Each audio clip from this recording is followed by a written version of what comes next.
Cashed out your account, my brother said, not bothering to lower his phone. He was scrolling something, thumb flicking, while he told me he'd drained $11,000 I'd spent 3 years saving. The caterer needs a deposit by Friday and Whitney's launch can't wait. You were a signer on the joint account Mom set up. Technically, that money was always ours. I stood in the doorway of his kitchen, still holding my work bag, my badge clipped to the strap. Ours. I felt the word land in my stomach like a stone going down a well. That was my emergency fund, I said. That was the money for my certification exam. He finally looked up. There are real emergencies, Margot. And there are your hobbies. Whitney's brand launch is a real event. People are flying in. He set the phone face down on the marble counter, which for him counted as giving me his full attention. You'll make it back. You always land on your feet. That's your whole thing? His wife laughed from the living room. Not at anything. Just a soft, pleased little sound. The kind you make when the world is arranging itself exactly the way you wanted. I didn't say anything else that night. I went to the guest room that was technically my room, and the house that was technically the family home, and I lay on top of the covers in my work clothes and stared at the ceiling fan until the blades blurred. I want to tell you I was planning something. I wasn't. I was just doing the thing I'd done my whole life, which was running the numbers and coming up empty. He came for me 4 nights later. It was almost 2 a.m. I know because I'd been awake listening to the heater tick when my door swung open hard enough to bang the wall. He stood there in a robe, backlit by the hall light, and on the floor by his feet was a black contractor bag, the heavy-duty kind, already half full. Get up, he said. We need this room. I sat up. Read, it's 2 a.m. Whitney's stager is coming at 7. We're listing the house. The room needs to be staged neutral and your stuff is, he gestured at me, at the bag, at the general fact of my existence. It's not neutral. You're selling the house. I'm selling my house, he said. The deed's in my name. You knew that. I did know that. When our parents died, my brother was 31 and I was 23, and he'd sat me down with a binder and a fountain pen and a voice full of warmth, and told me he would carry the heavy things. Probate is a nightmare, Margot. Let me protect you from it. You finish your degree, I'll handle the estate. And because I was 23, and gutted and grateful that someone wanted to carry anything, I signed where he pointed. The house went into his name. The brokerage accounts went into his name. The brokerage accounts went into his name. The cars, the life insurance payout, all of it. What came to me were the bills, the property tax notices. The we have to keep the lights on, Margot. It's our parents' legacy texts. For 7 years I'd been paying to maintain an estate I didn't own a brick of. And I told myself it was love. I looked at the bag. He'd raked maybe 1/5 of my life into it. My boots were sticking out the top. Where am I supposed to go? I said. It wasn't really a question. Take the dump on Eldridge, he said. The old shop? It's empty. He kicked the bag an inch toward me. Honestly, it's perfect for you. You like junk. The old shop was the one thing they'd left to me by name, the only line in the whole will that said Margot, separately, instead of the estate. A crumbling brick building in the part of town the city forgot, where my father had run his restoration business before he got sick. My brother had been trying to offload it for 2 years. There was a faded FORSAL sign tied to the gate. The developer's number sun-bleached to ghosts. To read, it was a liability with a tax bill. A rotten tooth in his portfolio. He'd offered it to a developer for $90,000 just to make the property taxes stop, and the developer had been lowballing him under $60,000. I stood up. I put on my jeans over my pajama pants because it was December, and I wasn't going to fold my dignity into a contractor bag in front of him. I laced my boots. I picked up the bag, and it was light, lighter than a person's whole world should be, and I thought, distantly, that I should remember this weight. I should remember it's exactly how little I apparently was. I walked past the master bedroom. I could hear his wife in there, on the phone with someone, saying the word aesthetic 3 times in 10 seconds. I walked past the kitchen where my $11,000 had turned into a deposit for a party. I let the front door click shut behind me, and I drove my dying Corolla across the sleeping city to the only thing on earth with my name on it. The shop sat on Eldridge between a shuttered tire place and a lot full of weeds. The gate chain had a padlock, and I had the spare key on my ring, the one key nobody had thought to take from me. The rolling door screamed when I shoved it up. Inside it smelled like sawdust and machine oil, and something underneath that, something cold and clean that didn't belong in a building that had supposedly been dead for 5 years. I cleared a corner with my boot, kicking aside a coffee can full of rusted screws, and I sat down on the contractor bag, and for the first time in 7 years, I stopped moving. My name is Margot. I'm 30, and for my entire adult life, I had been the silent partner in a company called my brother's self-image. It started so gently. That's the part nobody understands when I tell it. There was never a moment he twisted my arm. It was always a binder and a fountain pen, and the word we. We have to fix the roof. We can't let the family name slide. We're in this together, Margot. You know that. He loved that word more than he ever loved me. I figured out, sitting on a concrete floor at 2 a.m, exactly what it meant. When there was a cost, it was ours. When there was an asset, it was his. When there was work, it was a sacred family duty. When there was credit, his name was on the deed. The we was a magic trick, and the trick was that I never noticed which pocket the coin went into. He'd kept me thin on purpose. I could see it now, with the awful clarity you only get when you've lost everything and have nothing left to protect. He'd talked me out of buying my own place. Too risky, Margot. Why pay a mortgage when you can stay in the family home? He'd talked me out of moving cities for a better job. Mom would have wanted us close. He'd put me on a joint account, not as a gift, but as a leash, so that whenever he overspent, he could reach into my savings and call it shared. He kept me dependent the way you keep a backup generator. Quiet, cheap, available, and never ever in charge. And he'd sent me here, to the one place that was actually mine, thinking it was the worst thing he could do to me. But here's what I knew that he didn't. My brother never came to this building. He was terrified of it, not the building itself, but what it represented. Dirt, sweat, the smell of work, the memory of a father who'd made things with his hands instead of with other people's money. In 7 years, he had not once walked through this door. He'd hired people to assess it from the curb. He didn't know what was in the corners. He didn't know what my father had built in the back, behind a wall, in the dark. I didn't know either. Not yet. But I'd find out because of a piece of paper. That happened 8 days later. By then I'd made the corner livable.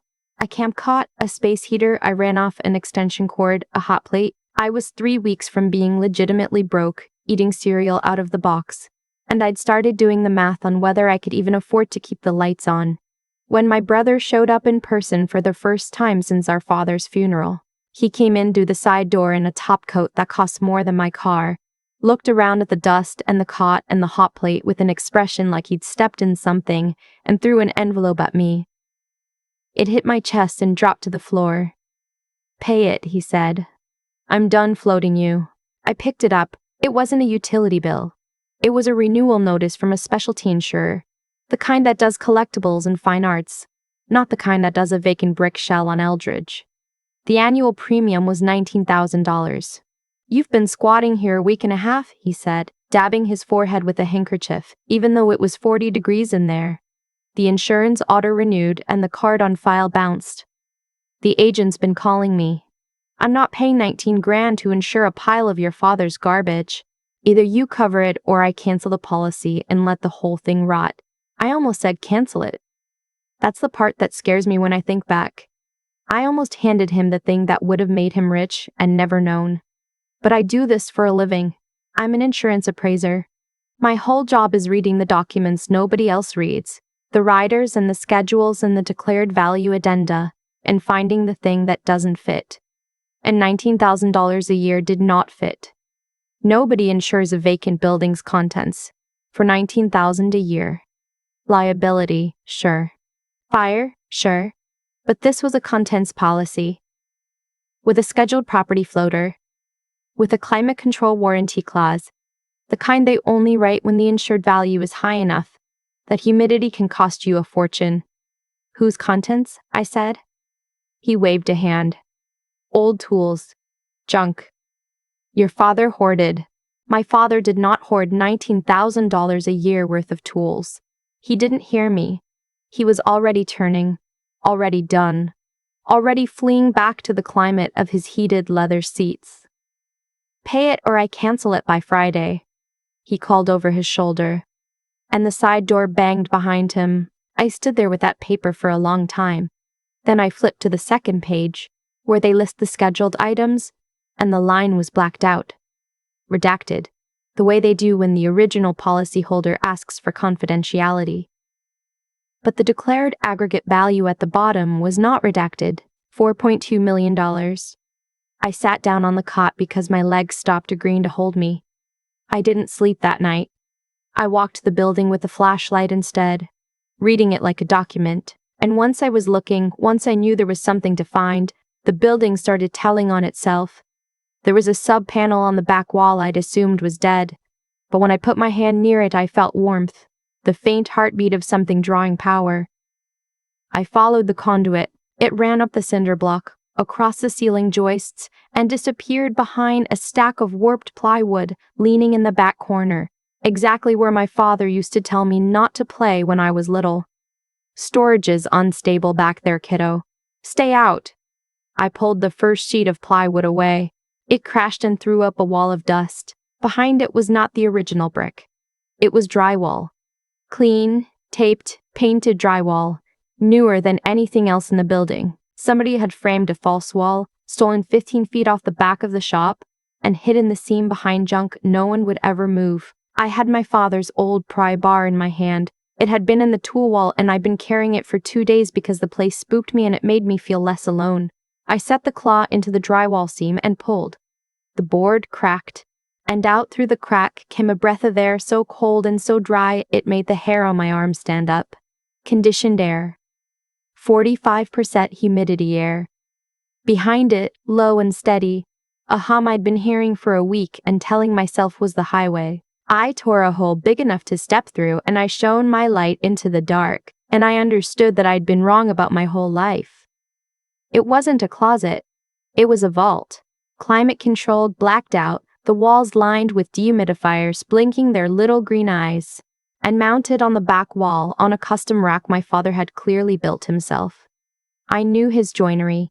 I'd watched those hands my whole childhood. Were guitars. Not a few. 41 of them, hanging in 2 long rows, each in its own cradle, each behind a thin acrylic case to keep the dust off. I walked the line with my flashlight shaking. I'm not a musician, but I'd grown up in this shop. And my father had taught me to read a serial number the way other dads teach their kids to read a box score. A 1959 sunburst that made my throat close. A black 1954 with the finish checked into 1,000 fine lines. A hollow body the color of a cherry left too long on the tree, and at the end of the row, alone in a case twice as thick as the others, a battered acoustic with a name burned into the inside of the sound hole in a hand I recognized from 100 album covers, a session player who died broke and famous, whose lost instruments collectors had been hunting for 30 years. My father hadn't hoarded.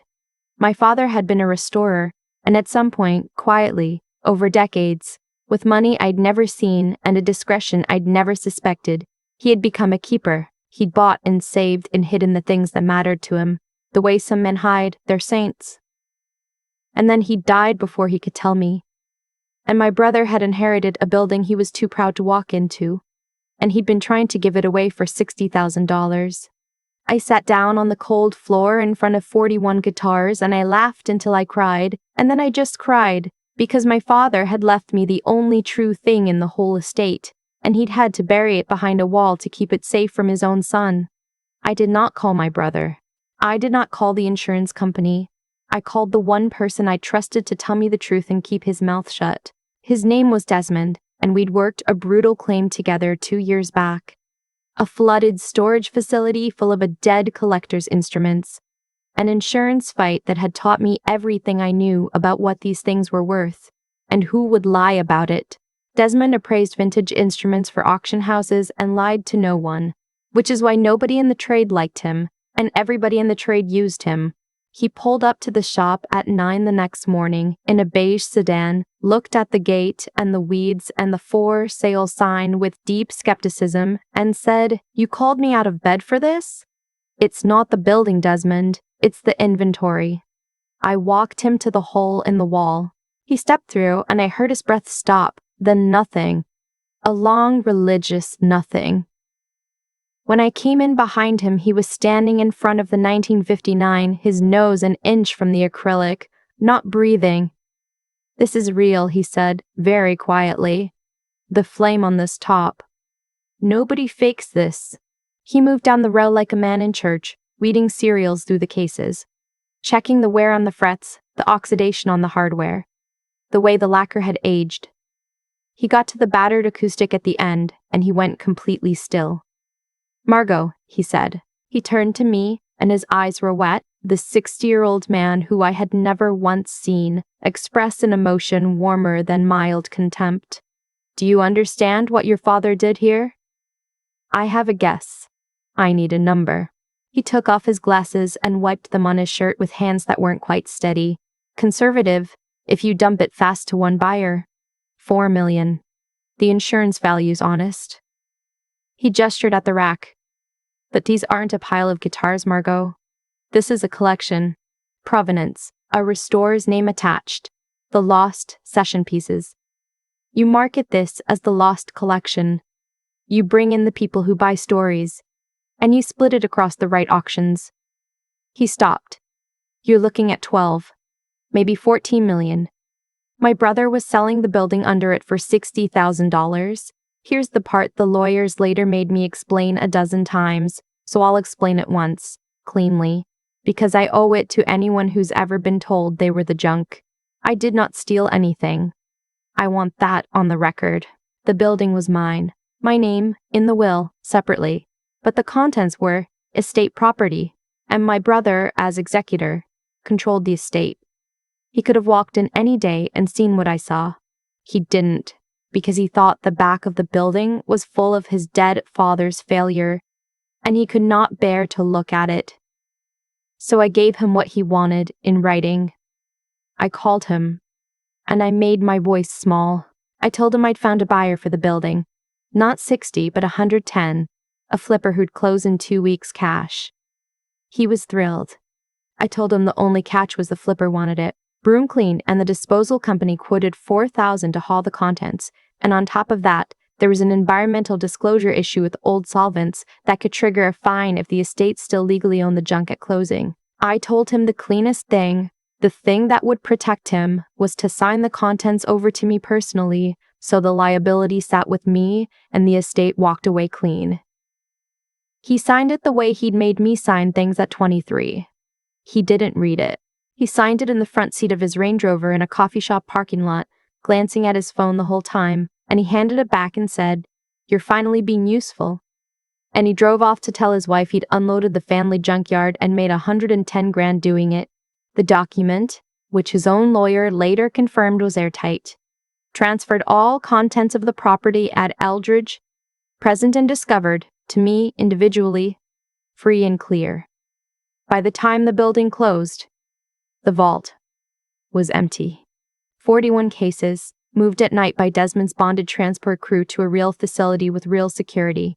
The shop on Eldridge sold for $110,000, every cent of which went to my brother.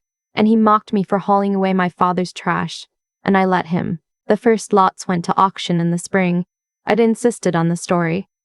Desmond fought me, said let the instruments speak. But I knew my audience the way I know a policy schedule, and I knew people don't pay for objects. They pay for meaning.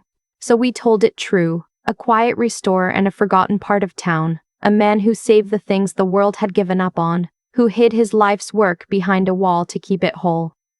The lost session collection. The instruments thought destroyed. The 1959 alone took 1.9 million. The lost acoustic, with the burned-in name, the one everyone had given up finding, 2.4. I sat in the back of the room in a dress I'd bought for the occasion, the first new thing I'd owned in a year, and I watched the numbers climb on the board, and I thought about a contractor bag that weighed less than 20 pounds. When it was done, after the buyer's premiums and the taxes and Desmond's honest fee, after I'd kept 3 instruments off the block because they were the ones my father had played for me as a girl, and no number was going to make me sell those. After all of it, I had a little over $9 million and the 3 guitars and my father's name spoken with respect in rooms that had never let me in. I did not buy a penthouse. I'm not built that way. He made sure of that, and it turned out to be the one gift he gave me by accident.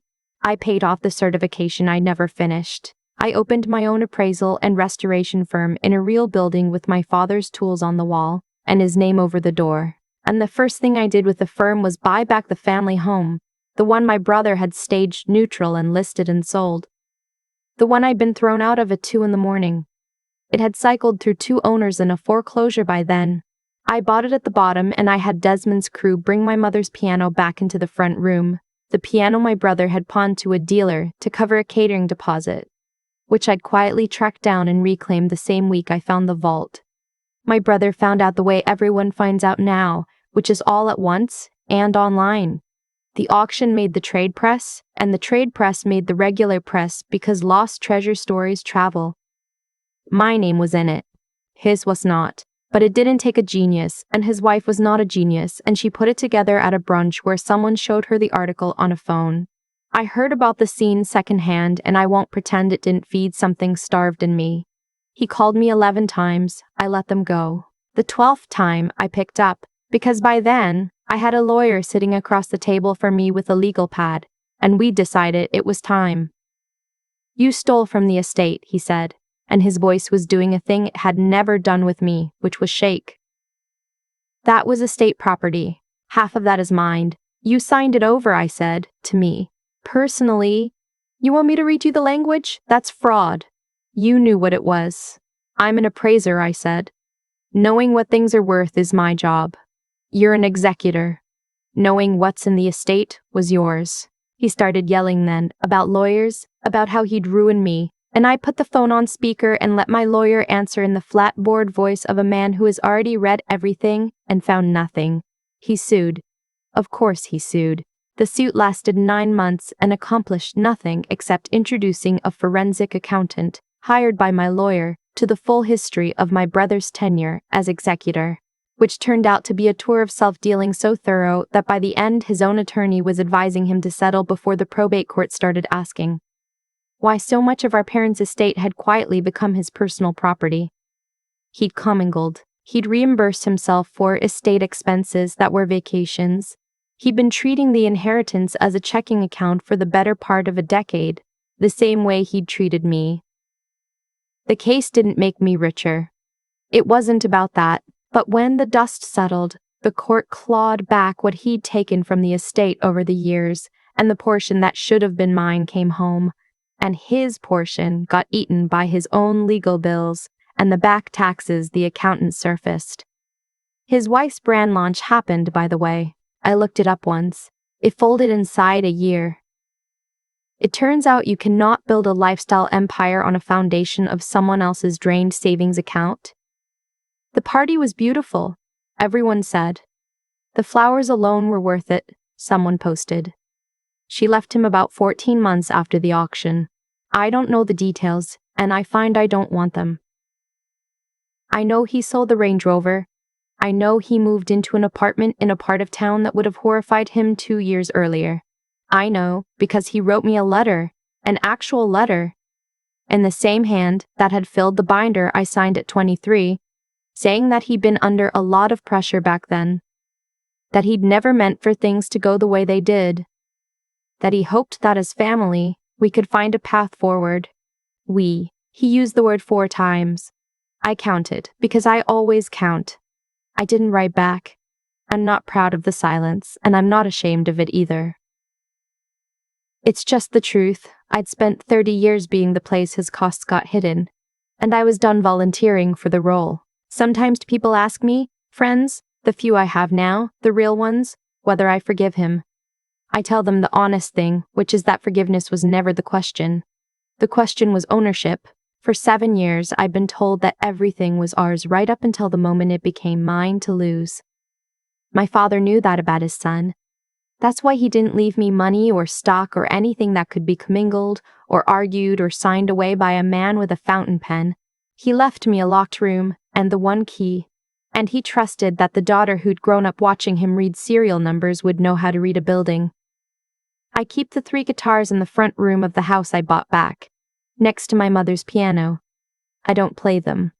I just sit with them sometimes, in the quiet, in the house that's finally only mine, and I think about the man who hid his whole heart behind a wall to keep it out of the wrong hands, and how he was right to. People thought it was trash. My father knew it was a legacy, and the difference between those two things, it turns out, was a single sheet of drywall and the willingness to look behind it. For years, I told myself that staying quiet was the kind thing to do. I let Reed hold the fountain pen at 23 because I was grieving, and he was warm and the word we sounded like belonging. I see now that quiet wasn't kindness. It was just fear, wearing a polite face, and fear, left alone long enough, becomes a habit, and a habit becomes a life. The night he dumped my things into a contractor bag and told me to go sleep with the junk. What actually broke wasn't my heart. It was the habit. Reed didn't lose everything because the universe decided to even a score. He lost it because of exactly who he chose to be, day after day, for a decade. He was too proud to walk into our father's shop, so he never saw what was behind the wall. He was too lazy to read a $19,000 insurance bill, so he handed me the one clue that mattered. He was too arrogant to read the contents agreement before he signed it, the same way he assumed I'd always sign whatever he pushed across the table. Every cruelty he aimed at me was built on the belief that I was too small to look back. His downfall wasn't bad luck. It was the bill coming due on the kind of man he practiced being. What saved me wasn't revenge, and it wasn't money. It was 3 things I didn't know I'd been building. The first was a line I wouldn't cross. I could have lied to take that vault. Instead, I told Reed the truth, that I'd found a buyer, that signing the contents to me would protect him, and let his own greed write the rest. I won clean, and clean is the only kind of winning you get to keep. The second was the habit of looking closely, a flat line on a graph, a premium that didn't fit, a wall that was too new. My father taught me to read the things other people skim, and that quiet attention was worth more than Reed's whole inheritance.